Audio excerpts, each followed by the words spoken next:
Dear learners, welcome to the channel again. आज का जो हमारा मॉक टेस्ट है उसका टॉपिक है concept of development and it's relationship with learning, यानी विकास की अवधारणा और सीखने के साथ इसका संबंध। इस टॉपिक को हम पिछले वीडियो में एक्सप्लेनेशंस के साथ में कवर अप कर चुके हैं। आज हम इसके एमसीक्यूज़ को सॉल्व करेंगे। पहला क्वेश्चन है, विकास का क्या अर्थ होता है? यानी कि ये चिल्ड्रन से रिलेटेड क्वेश्चंस हैं सीडीपी के।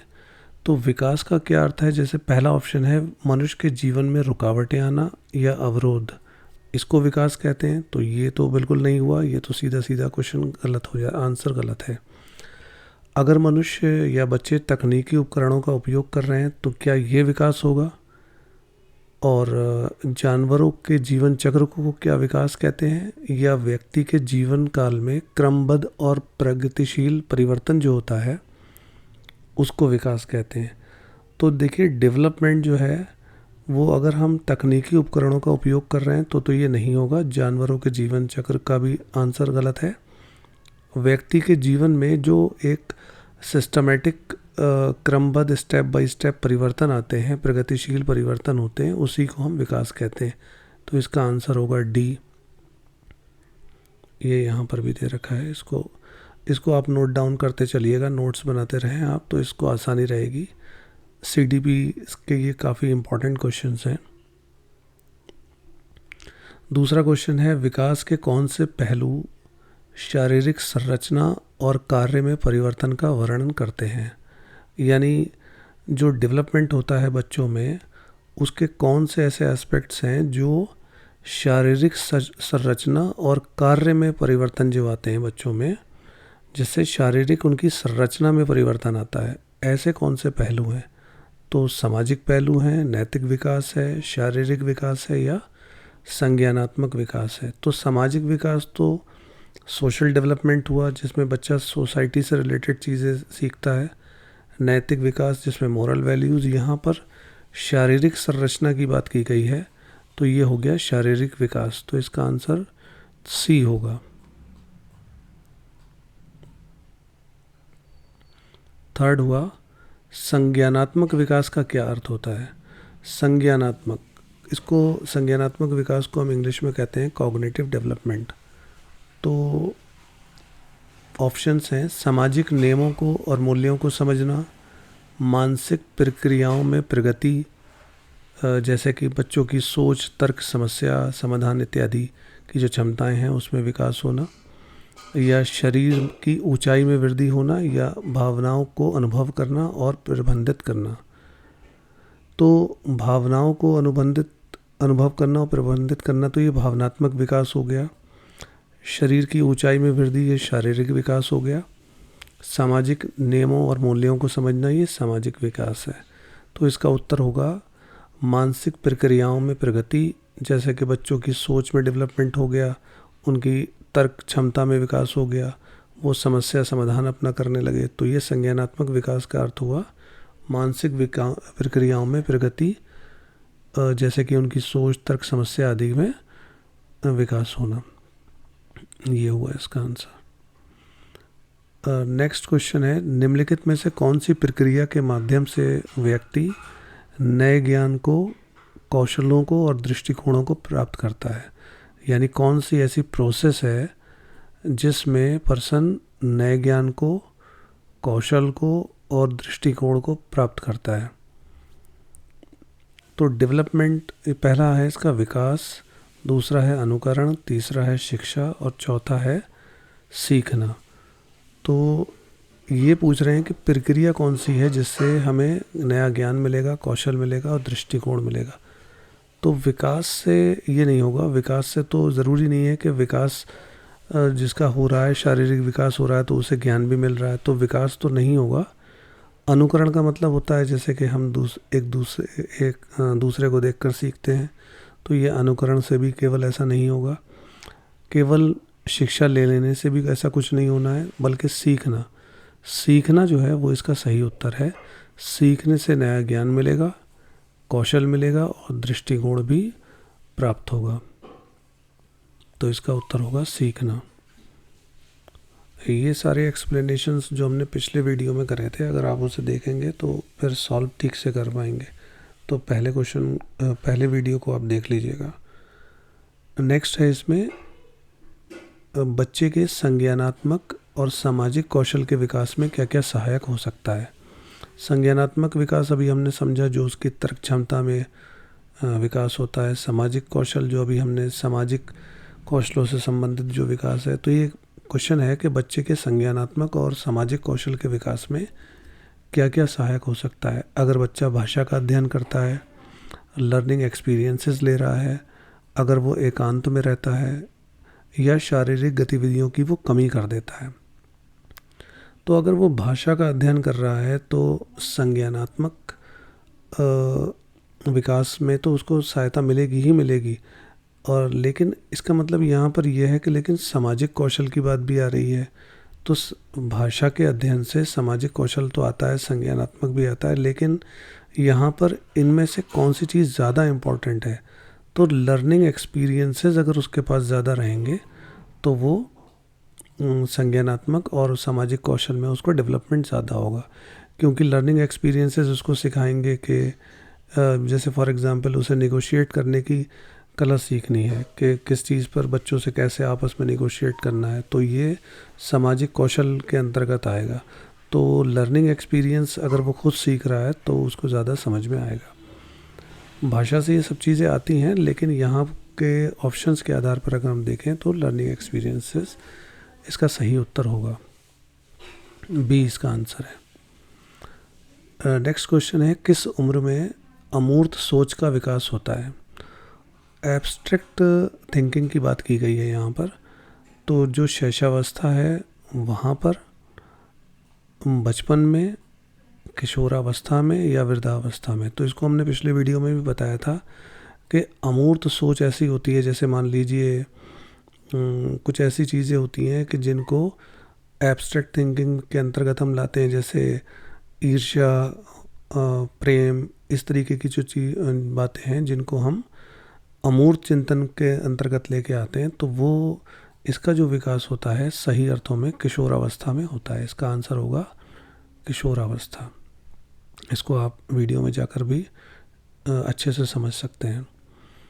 नेक्स्ट है, कौन सा ऐसा सिद्धांत है जो ये सुझाव देता है कि विकासात्मक चरणों पर निर्भर होकर सीखना, यानी जो विकास के जो चरण हैं अलग अलग, उन पर निर्भर होकर अगर हम सीखेंगे तो ये एक सक्रिय प्रक्रिया होगी। कौन सा सिद्धांत ऐसा कहता है। सामाजिक सिद्धांत जो बंदूरा ने दिया है, या पियाजे का संज्ञानात्मक सिद्धांत, एरिक्सन का मनोसामाजिक सिद्धांत, वायोस्की का सामाजिक विकास। तो इसका आंसर होगा पियाजे का संज्ञानात्मक विकास। यही है सिद्धांत जो विकासात्मक चरणों पर निर्भर होकर सीखने को एक सहायक प्रक्रिया और सक्रिय प्रक्रिया मानता है।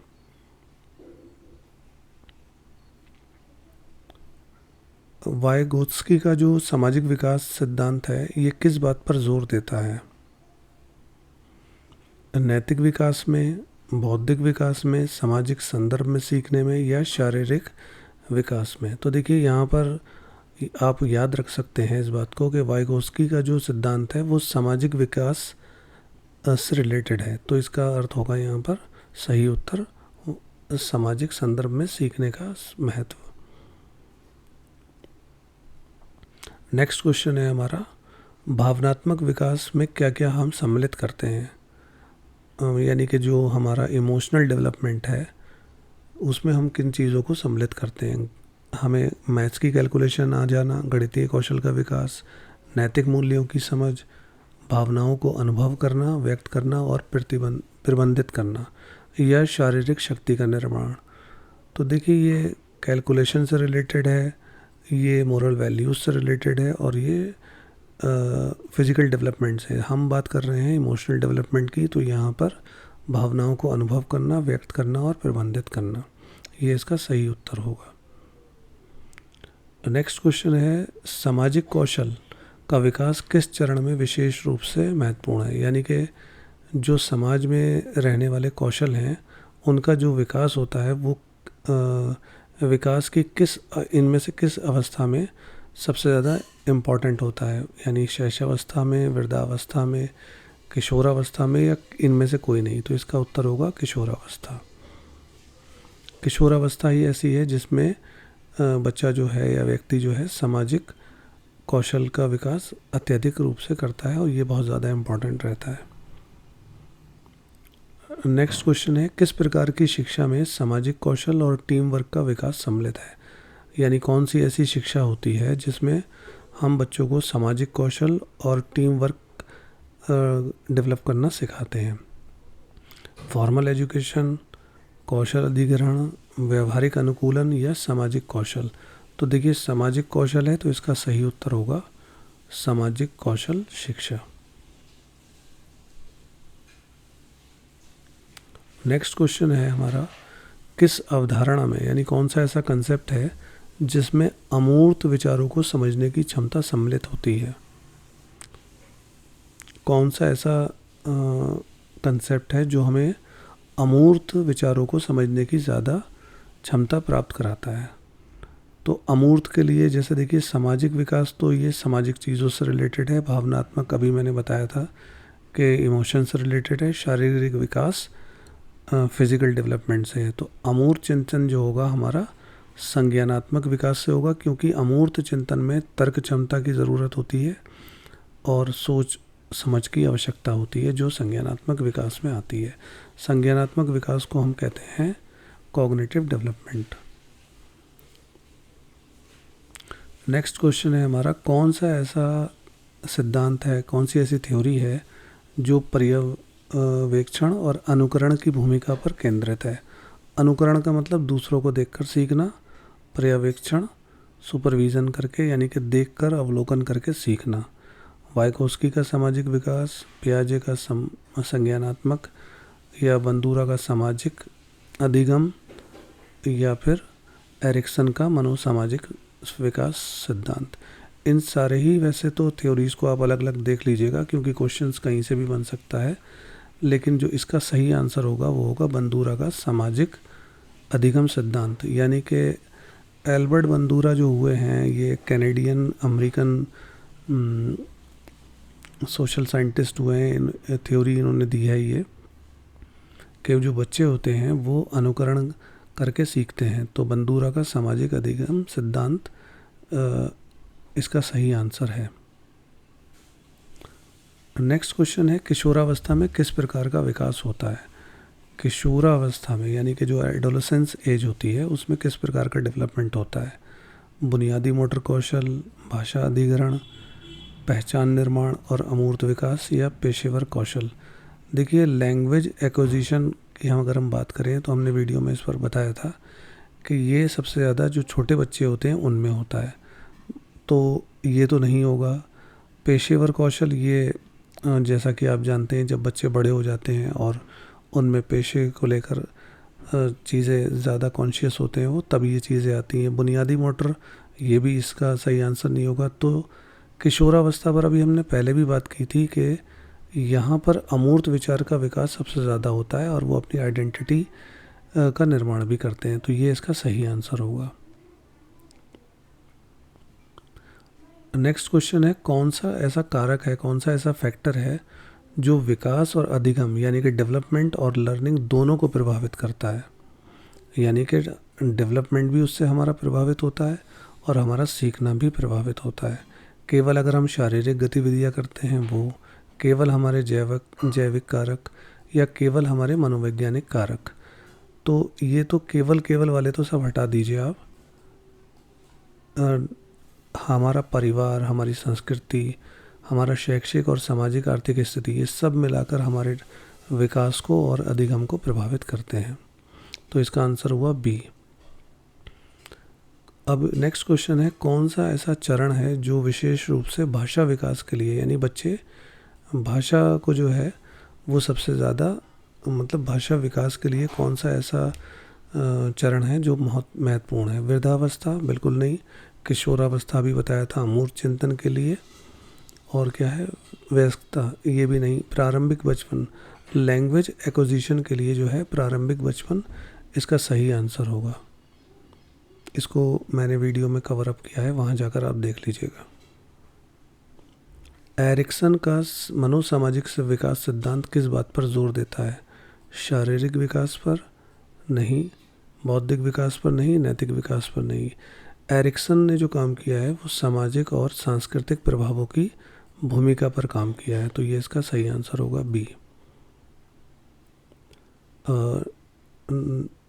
नेक्स्ट क्वेश्चन है, वृद्धावस्था में कौन सी गतिविधि मानसिक कार्यक्षमता को बनाए रखने में सहायता होती है? यानी कि अगर ओल्ड एज आ जाती है तो कौन सी ऐसी एक्टिविटी है जो मानसिक कार्यक्षमता को बनाए रखने में सहायक होती है? अगर केवल शारीरिक व्यायाम किया जाए, केवल मनोरंजन गतिविधियां की जाएं या अकेले हो जाएं, ऐसा कुछ नहीं, ये सब के सब गलत हैं। जीवन भर अधिगम यानी कि लाइफ लॉन्ग लर्निंग करते रहें, तो इससे क्या होगा, मानसिक कार्यक्षमता मेंटेन रहेगी।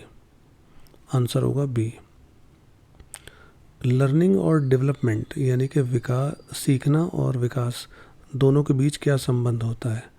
यानी कि ये दोनों इंडिपेंडेंट प्रक्रियाएं हैं, प्रोसेसेस हैं, स्वतंत्र प्रक्रियाएं हैं, या सीखने का विकास पर कोई प्रभाव नहीं पड़ता, या केवल विकास अधिगम को प्रभावित करता है? इसका आंसर होगा विकास और अधिगम दोनों एक दूसरे को महत्वपूर्ण तरीके से प्रभावित करते हैं। लास्ट क्वेश्चन है इस टेस्ट का, किस प्रकार की शिक्षा व्यक्तिगत वृद्धि और पेशेवर उन्नति दोनों में सहायक होती है? किस प्रकार की शिक्षा व्यक्तिगत वृद्धि यानी कि पर्सनल ग्रोथ भी हो और प्रोफेशनल डेवलपमेंट भी हो, तो ये कौन सा होगा? निरंतर शिक्षा और कौशल विकास, क्योंकि अभी हमने बताया कि अगर कंटिन्यूस एजुकेशन ली जाएगी तो उससे हमारा व्यक्तिगत वृद्धि तो होती है और पेशेवर उन्नति के लिए कौशल विकास की आवश्यकता होती है। यहाँ और दूसरे ऑप्शन जो हैं वो ये हैं, फॉर्मल एजुकेशन, फिज़िकल ट्रेनिंग या नॉन एजुकेशनल एक्टिविटीज़ यानी कि औपचारिक शिक्षा, केवल शारीरिक प्रशिक्षण और गैर शैक्षिक गतिविधियाँ। तो इसका आंसर होगा निरंतर शिक्षा और कौशल विकास व्यक्तिगत वृद्धि और पेशेवर उन्नति में सहायक होते हैं। Thank you so much. Channel को सब्सक्राइब कीजिएगा अगर कंटेंट आपको सही लगा हो तो।